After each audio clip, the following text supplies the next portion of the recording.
Hello students, कैसे हो आप सब। तो आज हम लोग क्लास 6 का चैप्टर नंबर 3 पढ़ेंगे, जिसका नाम है फाइबर टू फैब्रिक। फाइबर और फैब्रिक के बारे में आज हम लोग इस चैप्टर में पढ़ेंगे। फाइबर मतलब फाइबर हमें कहाँ से मिलता है, इसका मेन सोर्स क्या है। फाइबर्स हमें प्लांट्स और एनिमल्स दोनों से मिलता है, तो हम ये प्लांट सोर्स के बारे में पढ़ेंगे। जो मतलब हम फाइबर्स प्लांट से मिलता है उसके बारे में पढ़ेंगे आज, ठीक है। तो चलिए लाइन बाय लाइन पढ़ते हैं। पहेली एंड बूझो won the first prize in a science quiz competition held at their school। तो पहेली और बूझो साइंस क्विज कंपटीशन में फर्स्ट प्राइज़ उन्होंने जीता था। They were very excited and decided to use the prize money to buy clothes for their parents. तो उन्होंने सोचा कि इस प्राइज़ मनी से हम अपने पेरेंट्स के लिए कुछ कपड़े खरीदेंगे। When they so a large variety of cloth material they got confused. तो दुकान में जाने के बाद उन्होंने देखा कि वहाँ पे तो बहुत वेराइटीज़ ऑफ क्लॉथ मटेरियल, बहुत तरह तरह के कपड़े वहाँ पे हैं। तो वो लोग कन्फ्यूज हो गए, मतलब वो लोग डिसाइड नहीं कर पा रहे थे कि कैसा कपड़ा खरीदना चाहिए। The shopkeeper explain that some clothes और fabrics were cotton and some were synthetic. तो जो दुकानदार था उसने उनको समझाया कि इसमें कुछ कपड़े कॉटन के हैं और कुछ सिंथेटिक है। सिंथेटिक मतलब जो छूने से हमें थोड़ा मुलायम जैसा लगता है, उसको सिंथेटिक है, सिल्क के तरह, ठीक है। He also had woollen mufflers and shawls. और वो लोग, उसके पास क्या था, वुलन मफलर था, वूल का बना मफलर, और शॉल भी था। There were many silk sari as well. उसके बाद सिल्क साड़ी भी उसके पास था, ठीक है। पहेली एंड बूझो फेल्ट वेरी एक्साइटेड। तो वो बहुत एक्साइटेड हुए।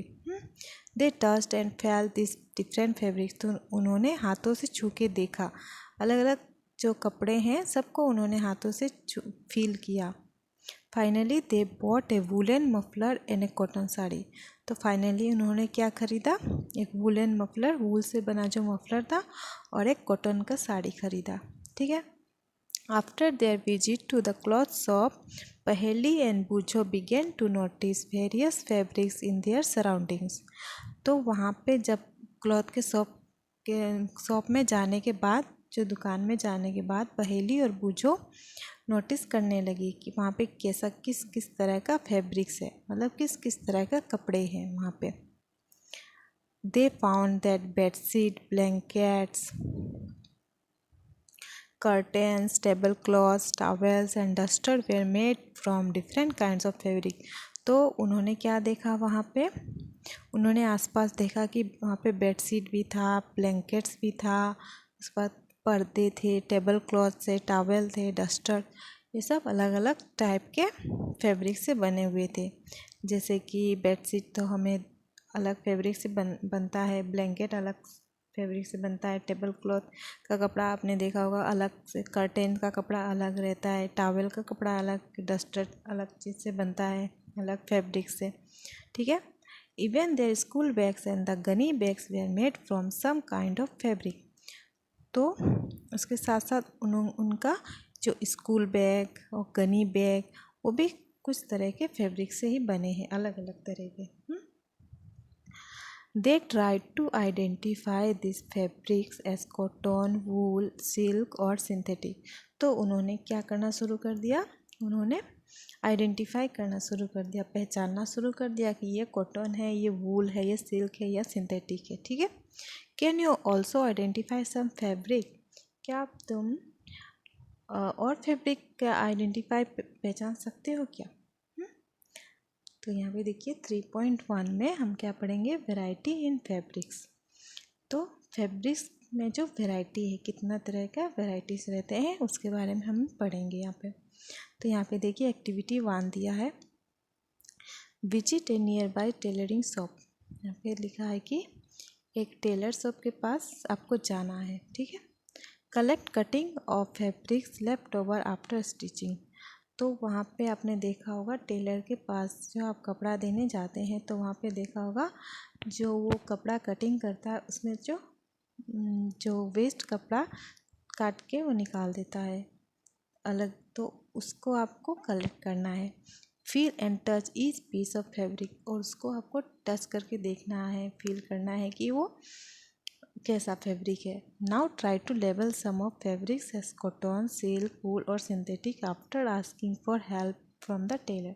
तो आपको टेलर की मदद से आपको पहचानना है कि वो कपड़ा जो फैब्रिक है वो क्या से बना है, किस टाइप का फैब्रिक है, कॉटन है या सिल्क है या वूल है या सिंथेटिक है, ठीक है। Do you wonder what this different fabrics are made of. क्या तुमको ये मन में आया कि ये सब फैब्रिक्स कैसे बनते हैं। When you look at any fabric it seems a continuous piece. जब तुम फैब्रिक को देखोगे तो वहाँ पे मतलब नॉर्मली हम देखते हैं कपड़ा को कुछ तो वो लगता है कि हमें एक ही कपड़ा है, मतलब एक ही टाइप का कपड़ा है सब, मैंने कॉन्टिन्यूअस पीसेस में बीच में कुछ गैप उप नहीं है, ठीक है। Now look at it closely. तो आपको सामने से देखना है, पूरा क्लोजली देखना है। What do you notice. तो क्या देखते हैं आप। यहाँ पे देखिए फिगर 3.2 में दिखा है, ये देखिए कपड़ा। आप जब ध्यान से कपड़ा को देखेंगे, जैसे आप मान लीजिए एक कुछ भी टॉवल या कुछ भी कपड़ा, आप कॉटन का कपड़ा या कुछ भी फैब्रिक का कपड़ा आप ले लीजिए, तो उसमें ध्यान से अच्छा से देखने के बाद हमें दिखेगा कि यहाँ पे कुछ हॉरिजॉन्टल लाइन है, कुछ वर्टिकल लाइन है, ठीक है। कुछ ऊपर से नीचे लाइन गई है और कुछ आसपास से लाइन गई है। तो हम यहाँ पे देख सकते हैं कि कपड़ा किस टाइप से बना हुआ है।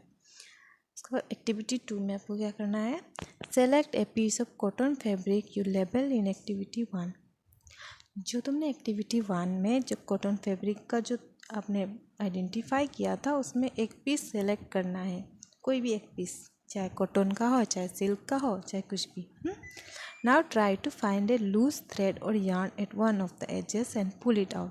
और आपको क्या करना है, उसमें का जो एक धागा उसमें से एक आपको निकाल के देखना है। If no loose yarns are visible you can gently pull one out with a pin or needle।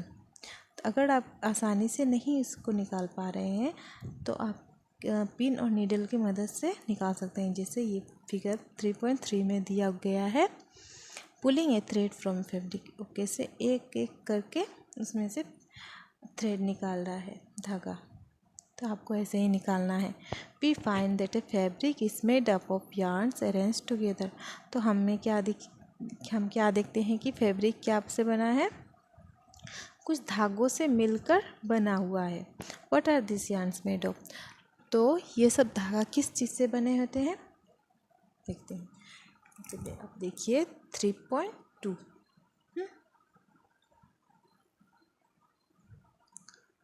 3.2 में क्या है देखते हैं।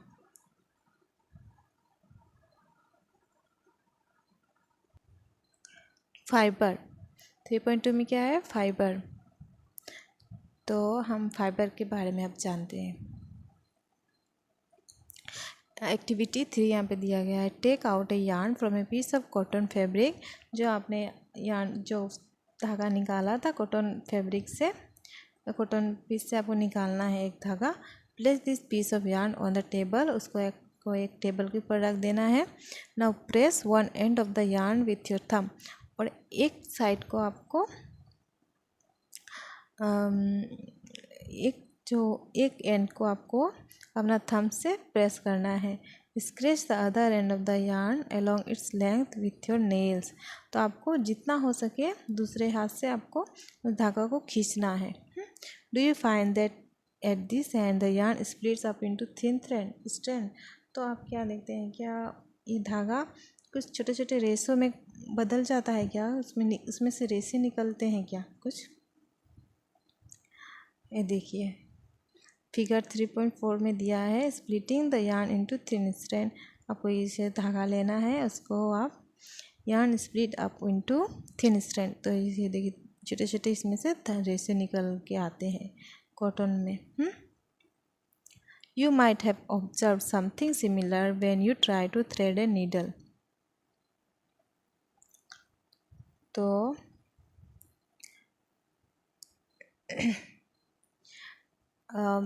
जब वैसा ही आपको देखने को मिलेगा, जैसे आप कोई सुई में अगर आप कोई धागा उसमें डालते हैं तो आपको छोटे छोटे रेसे जैसे सामने एंड की तरफ 2 3 4 उसमें से स्ट्रैंड्स निकलते हैं ना छोटे छोटे धागा, वैसा ही आपको देखने को मिलेगा। Many a time the end of the thread is spread into a few thin strand.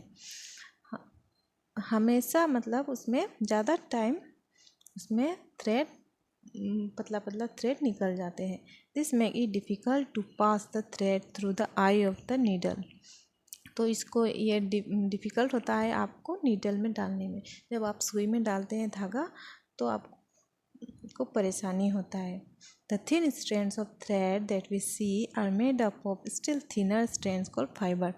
ये जो थिन जो पतले पतले जो उसमें से निकले हुए हैं रेसे, उसको हम लोग क्या बोलते हैं, फाइबर्स। तो ये फाइबर से मिलके हमारे कपड़े जो बने रहते हैं, ठीक है। Fabrics are made up of yarns and yarns are further made up of fiber. तो देखिए फैब्रिक्स क्या से बनते हैं, यार्न्स मतलब धागे से, फैब्रिक बनते हैं धागा से, और धागा क्या से बनता है, फाइबर से। फाइबर्स मतलब छोटा छोटा रेसा उसका। Where do this fibers come from. तो ये फाइबर्स कहाँ से आते हैं। The fibers of some fabrics such as cotton, jute, silk and wool are obtained from plants and animals. तो कुछ कुछ फाइबर्स के फैब्रिक्स कहाँ से आते हैं, कॉटन से, जैसे कि cotton, jute, silk and wool कहाँ से आते हैं, ये सब हमें कहाँ से मिलता है, फ्रॉम प्लांट्स एंड एनिमल्स। जैसे कॉटन और जूट तो हमें प्लांट से मिलते हैं। सिल्क का तो एक सिल्क वॉर्म रहता है, इंसेक्ट, एक टाइप का इंसेक्ट रहता है, उससे हमें सिल्क मिलता है। और वूल मिलता है हमें सीप से या और कुछ एनिमल्स से मिलते हैं ना। This are called natural fibers. तो इसको हम क्या बोलते हैं, natural fibers. Cotton and jute are example of fibers obtain from plants. और कॉटन और जूट जो हैं फाइबर्स वो हमें कहाँ से मिलते हैं, प्लांट्स। तो ये क्या एग्जाम्पल है, ये प्लांट से जो मिलते हैं हमें उसका एग्जाम्पल है। Wool and silk fibres are obtain from animal. Wool और सिल्क फाइबर्स कहाँ से मिलते हैं, एनिमल से। Wool is obtain from the fleece of sheep और गोट। वूल कहाँ से मिलता है हमें, सीप और गोट के, हम तो क्या नाम, सीप और गोट के स्किन से हमें वूल मिलता है। It is also obtain from the hair of rabbits. और कभी कभी हमें रेबिट्स के हेयर से भी मिलता है, याक का, केमल का, ठीक है। Silk fibre is drawn from the cocoon of silk worm. Silk fibre तो हमें सिल्क वर्म से मिलता है, ठीक है। For thousand of years natural fibres way the only one available for making fabrics. तो बहुत 1000 साल पहले सिर्फ नेचुरल फाइबर्स ही अवेलेबल था हमारे पास फैब्रिक्स बनाने के लिए। इन द लास्ट 100 ईयर्स और सो, और लास्ट 100 ईयर्स से fibers are also made from chemical substances. तो लास्ट 100 ईयर्स से फाइबर्स क्या से बनने लगे, केमिकल्स, कुछ सब केमिकल सब्सटेंस से। यहाँ पे देखिए, Boojho has seen in the museum items like one son hair. तो बुजो म्यूजियम में जाने के बाद उसने देखा ऐसा आइटम, ये जो पिक्चर में दिया गया है ऐसा आइटम उसने देखा। This are worn by warriors. ये क्या से बने रहते हैं, वेरियर्स से। ये मतलब राजा महाराजा के टाइम के। He wants to know if this are made of some kind of fabric. उसने जानने की कोशिश किया, मतलब वो जानना चाहता है कि ये भी क्या कुछ काइंड ऑफ फैब्रिक से बने रहते हैं। अब देखिए, Fibers are also made from chemical substances which are not obtained from plants or animal sources. तो 100 साल पहले से हम केमिकल सब्सटेंसेस से फाइबर्स बनने लगे जो हमें प्लांट्स और एनिमल से नहीं मिलते हैं, वो केमिकल से मिलते हैं हमें. This are called synthetic fibers. उसको क्या बोलते हैं हम? Synthetic fiber. जो हमें प्लांट्स और एनिमल से नहीं मिलते हैं, जो हमें केमिकल सब्सटेंस से मिलते हैं, उसको हम क्या बोलते हैं? Synthetic fibres. Some examples of synthetic fibers are polyester, nylon and acrylic. तो एग्जाम्पल उसका क्या क्या है? सिंथेटिक फाइबर्स का एग्जाम्पल क्या है? पोलिस्टर है, नायलॉन है, एक्राइलिक है. ठीक है. अब देखो 3.3 सम प्लांट फाइबर्स. तो कुछ प्लांट फाइबर्स के बारे में हम जानते हैं. ठीक है. ये देखिए कॉटन. तो कॉटन के बारे में हम जानते हैं. Have you ever made wicks for oil lamps? क्या तुमने कभी कुछ लैम्प में जो दिया में आप जो रुई का बत्ती जलाते हैं, वो क्या आपने कभी बनाया है? What do you use for making this wick? तो आप क्या यूज़ करते हैं इसको बनाने में? This cotton wool is also used for filling mattresses, quilts और पिलोज. तो ये कॉटन वूल का क्या क्या यूज़ है? मैट्रेस बनाने में, तकिया बनाने में, रजाई बनाने में. ठीक है.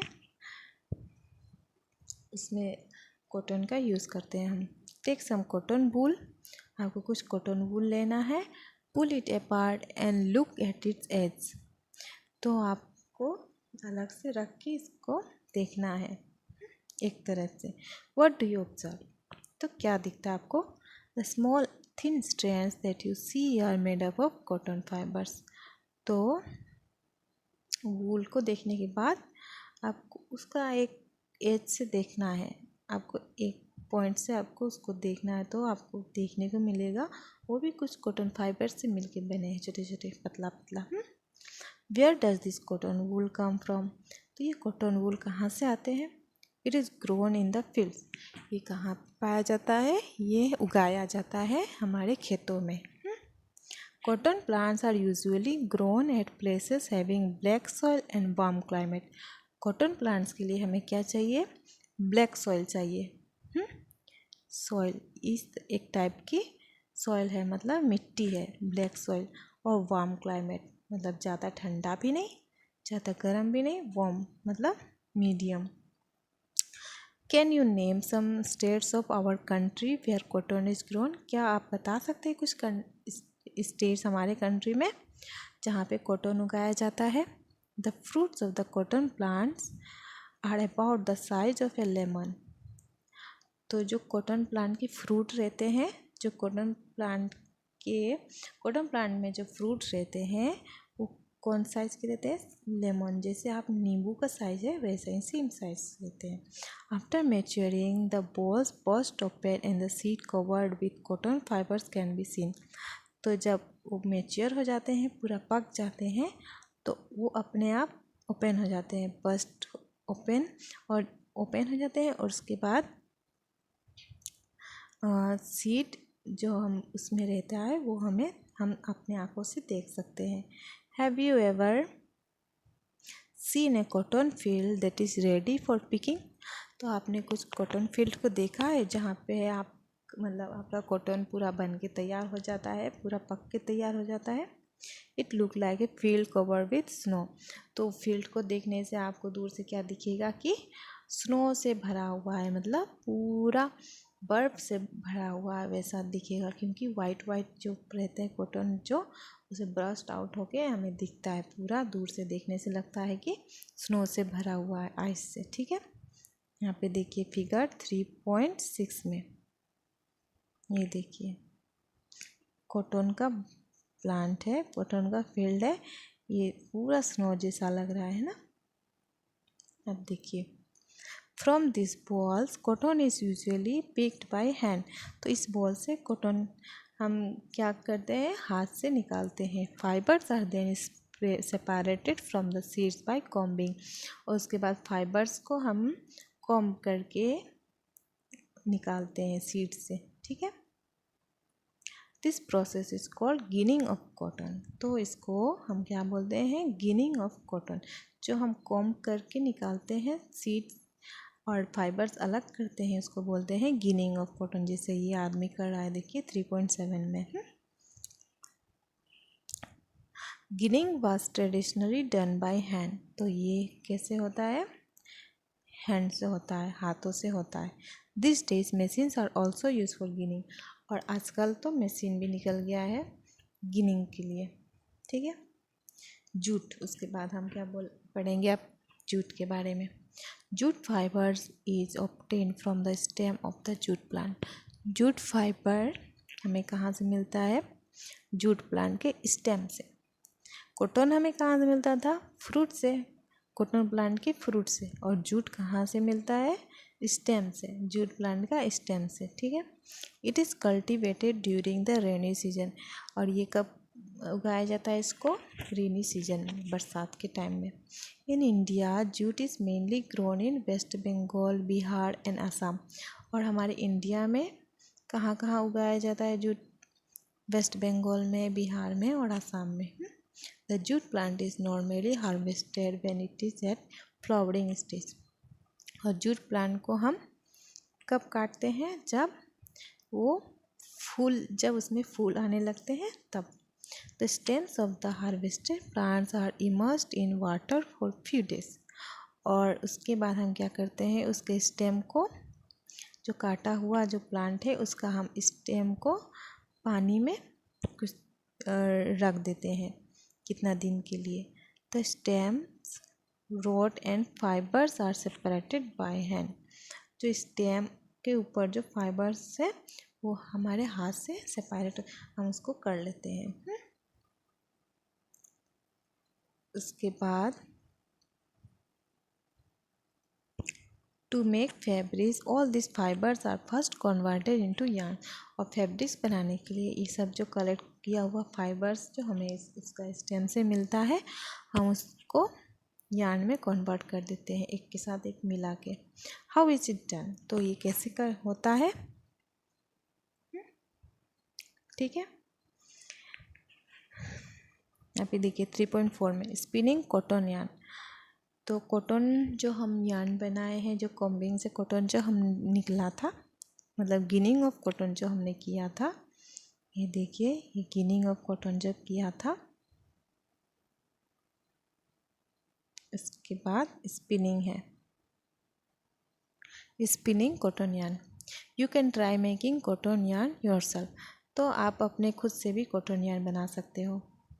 एक्टिविटी 4, आपको क्या करना है, hold some cotton wool in one hand. आपको एक हाथ में कॉटन वूल लेना है। Pin some cotton between the thumb and forefinger of the other hand.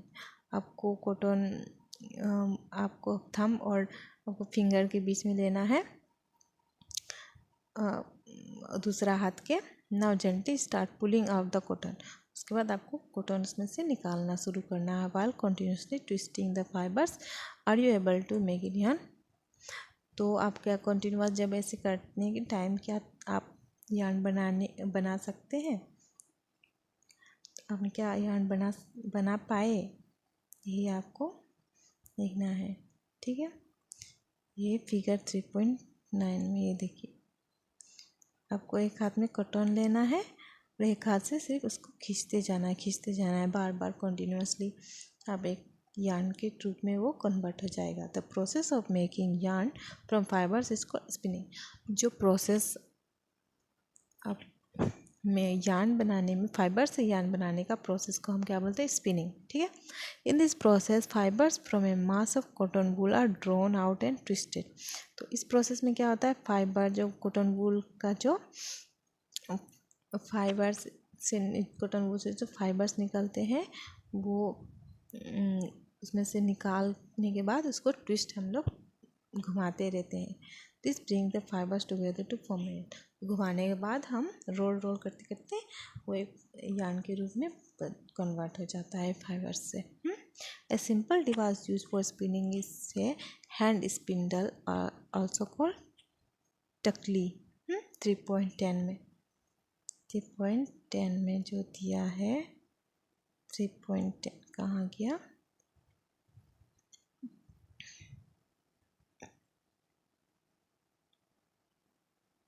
ये देखिए, ये जो एक लंबा है इसको एक तकली बोलते हैं। Another hand operated device use for spinning is चरखा। चरखा के बारे में तो आप सबको पता होगा कि चरखा से भी हम स्पिनिंग करते हैं। यूज ऑफ चरखा was popularized by Mahatma Gandhi as part of the independence movement। तो इंडिपेंडेंस मूवमेंट के टाइम में महात्मा गांधी के द्वारा ये चरखा यूज हुआ था। ये देखिए चरखा।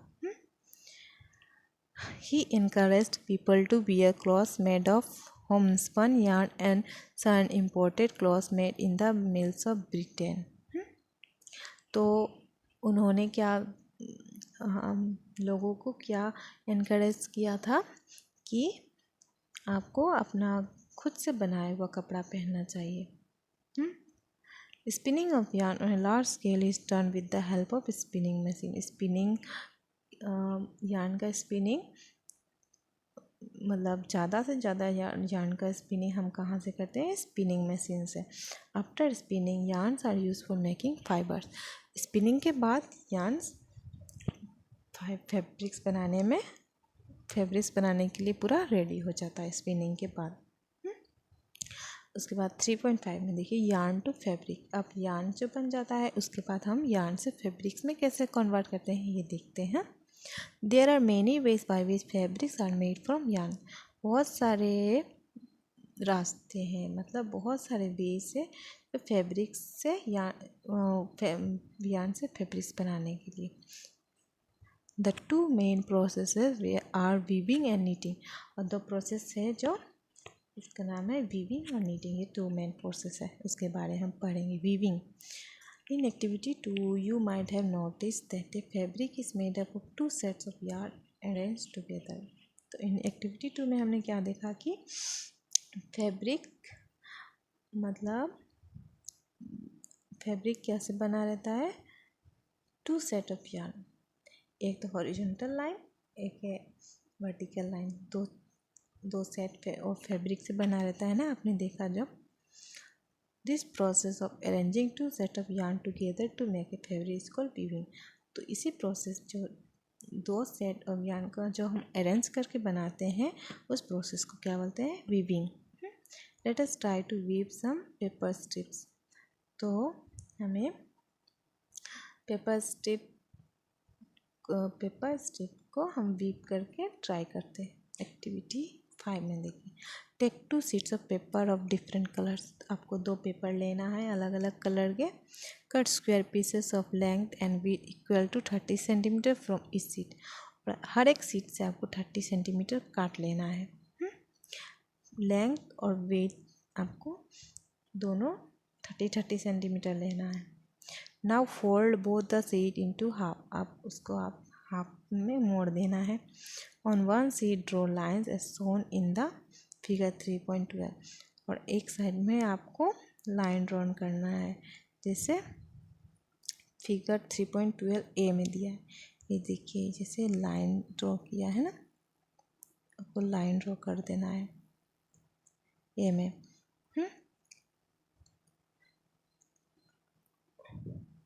Cut both the sheets along the dotted lines and then unfold।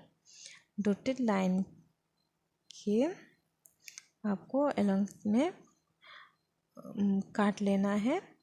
उसके बाद आपको फिर से उसको अनफोल्ड कर देना है, सीधा कर देना है। Weave the strip one by one through the cuts in the sheet of paper and shown in the figure 3.12। आपको उसको सिलाई जैसा उसको एक के साथ एक मिला देना है, ठीक है। उसके बाद 3.12D shows the pattern after weaving all the strip। 3.12 का ये डी नंबर है। ये देखिए इस टाइप से आप दोनों पेपर एक साथ आपको मिल गया, मतलब एक के साथ एक कॉम्बाइन हो गया। In a similar manner 2 set of yarn are woven to make a fabric। इसी टाइप से दो टाइप के यार्न एक से मिलकर फैब्रिक बनाते हैं। तो yarns are much thinner than our paper strip, और yarns हमारे जो पेपर से भी बहुत पतले रहते हैं। Weaving of fabrics is done on looms, the looms are either hand operated और पावर ऑपरेटेड। तो हम वीविंग क्या से, फैब्रिक का वीविंग क्या से करते हैं, लूम्स से। ये देखिए फिगर 3.13 में ये से आपने तो देखा होगा किसी कहीं कहीं किसी किसी के घर पे ऐसे वीव करते हैं, वीविंग मशीन भी रहता है कहीं कहीं पे। ठीक है, उसके बाद नीटिंग क्या देखते हैं। Have you noticed how sweaters are knitted, क्या आपने नोटिस किया है कि स्वेटर कैसे बनता है। In knitting a single yarn is used to make a piece of fabric, तो नीटिंग में एक सिंगल yarn हम यूज़ करते हैं। जैसे वीविंग में हमने दो अलग अलग टाइप के yarns यूज़ किए था, तो और नीटिंग में हम सिर्फ एक ही टाइप का सिंगल yarn हम यूज़ करके फैब्रिक बनाते हैं। यहाँ पे 3.14 जैसे स्वेटर हम बुनते हैं ना, वैसे ही। Have you ever pulled a yarn from a torn pair of socks, तो क्या आपने कभी अपने मोजा सॉक्स में से क्या कभी एक धागा निकाल के देखा है। व्हाट हैपन्स, क्या होता है, ये सिंगल yarn गेट पुल्ड और continuously as the fabric gets unravelled, तो आप जैसे जितना भी आप खींचेंगे इसको तो वो कंटिन्यूस वो खींचते ही ख़त्म ही, जब तक पूरा सॉक्स नहीं ख़त्म हो जाएगा तब तक वो चलते ही जाएगा। Socks and many other clothing items are made up of knitting fabrics, socks और बहुत कुछ cloth item knitting knitted fabric से बना रहता है। Knitting is done by hand and also on machine, knitting भी हैंड से बनता है और मशीन से ही बनता है। जैसे आपने देखा होगा स्वेटर बुनने के टाइम जो हम घर पे बनाते हैं बुन के, उसमें से आप आप उसमें से जो ऊन रहता है उसको निकालेंगे तो आपको पूरा स्वेटर ही उधर किया जाएगा। तो वही मतलब एक ही टाइप का yarn से हम उसको बनाते हैं, उस प्रोसेस को हम बोलते हैं नीटिंग। तो नीटिंग हैंड से भी हो सकता है और मशीन से भी। पहली wants to know if you have seen any fabrics that are made of fibers on the outer covering of coconut. What are these fibers normally used for? तो पहली जानना चाहती है कि क्या जो कोकोनट का आउटर साइड रहता है वो भी फैब्रिक यूज होता है क्या। या हम कोकोनट के आउटर साइड में देखते हैं तो हमें क्या मिलता है, कुछ ड्राई फैब्रिक जैसा हमें मिलता है ना। तो वो जानना चाहती है कि क्या उससे भी हम यूज़ करते हैं फाइबर्स बनाने में। ठीक है, weaving and knitting are use for making different kind of fabric.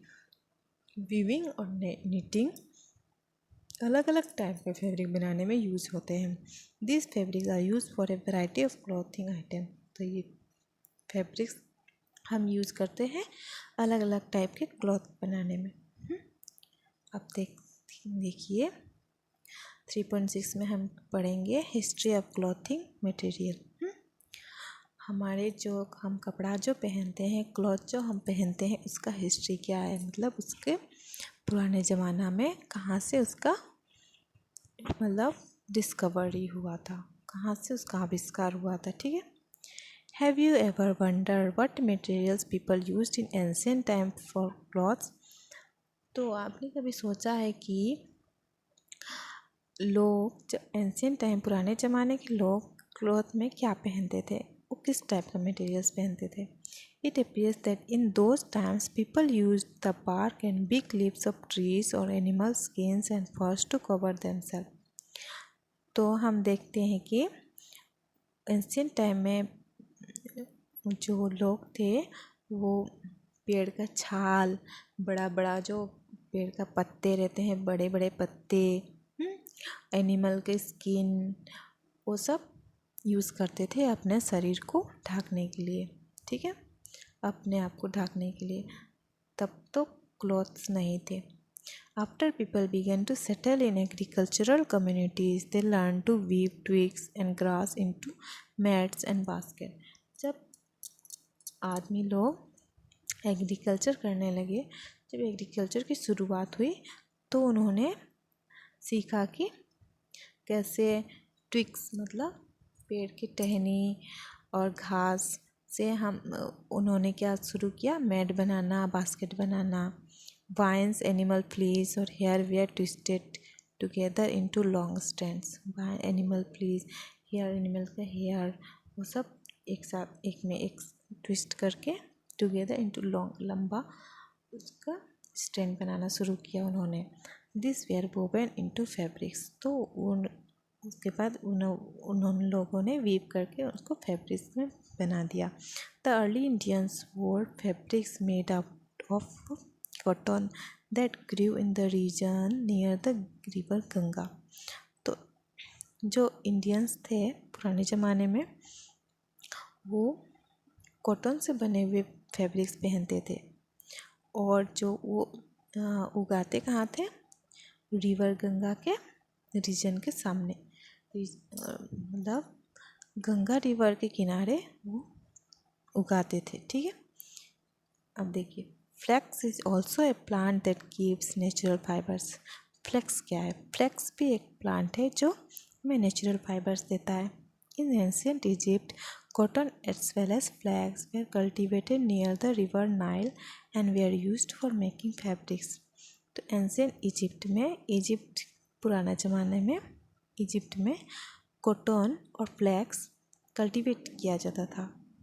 कहाँ कल्टीवेटेड किया जाता था? रिवर नाइल के किनारे, और उससे वो लोग फैब्रिक्स बनाने में यूज़ करते थे। क्या क्या क्या यूज़ करते थे? कॉटन और flax. In those days stitching was not known, और उस टाइम स्टिचिंग लोगों को पता नहीं था स्टिचिंग के बारे में। People simply drape the fabrics around different parts of their body, तो वो सिंपली वो फैब्रिक से अपने आप को ढक देते थे।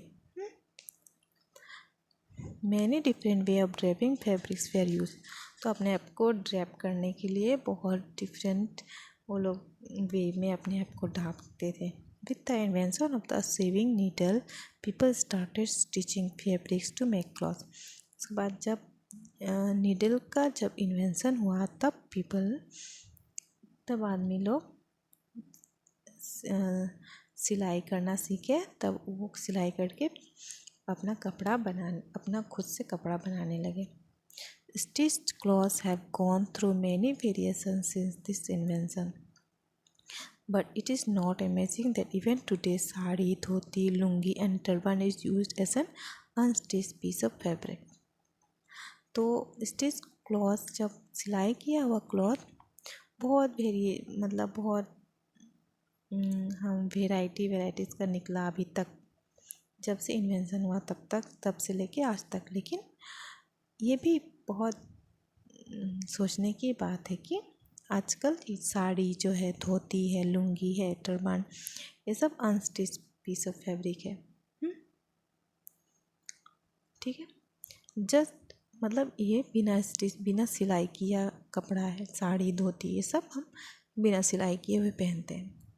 Just as there is a large variety in the food eaten all over our country, a large variety exists also in fabrics and clothing item। जैसे कि लार्ज वैरायटी ऑफ फूड, हमने चैप्टर 2 में क्या पढ़ा था कि अलग अलग स्टेट में अलग अलग टाइप का फूड मिलता है, वैसे ही फैब्रिक्स और क्लॉथ्स में भी अलग अलग वैरायटी के हैं आइटम्स है। ठीक है, तो यहाँ पे देखिए कीवर्ड है cotton, wool, fabric, fibre, knitting, spinning, weaving.